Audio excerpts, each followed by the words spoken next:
Sual verəcəm, sonra keçəcəm auditoriyaya. Deməli, əsas kitab üzərindən aparacağım söhbəti kitab oxumağın şəxsiyyətimizə təsiri ilə bağlı. Nə demək istəyirsiniz? Biraz çənəsi uzun olacaq, adamam. bəli bilirəm. Mümkün qədər lakonik olmağa çalışıram, amma çox çətindir dostlar. Mən özümü əgər nədə özünü şanslı sayırsansa, mən gənclik yaşlarımdan kitab oxuyan bir gənc şəxsi, o şəxsiyyət tipini seçməyimdə özümü şanslı sayıram. Kitab oxuyan olmaq həyatda hər zaman sizi qalib edəcək. Bunun bir çox şeyləri var, səbəbləri var. Elə yəni hansı kitabı oxuyum desəz, mənim cavabım istənilən kitabı oxu deməkdir. Rahatlıqla deyə bilirəm. Nəyə görə? Çünki kitab oxumaq ən azı istəyir iş həyatında, istəyir şəxsi həyatınızda bir insanların qabağına keçib, sözü söz yanına qoyub, öz hiss etdiklərini, öz düşüncələrini qarşı tərəfə çatdırmaq qabiliyyəti verir sizə. Ən azı danışa bilirsən.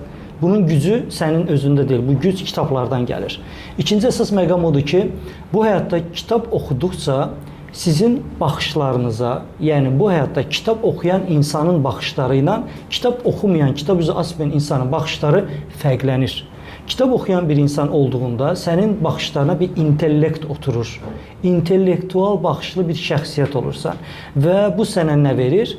Bir topluluğun qabağına keçib bir şeylər danışanda insanları sözün yaxşı mənasında ram edə bilirsən. İnsanlar sakitcə səni dinləyirlər. Yəni bunun gücü də kitablardan gəlir.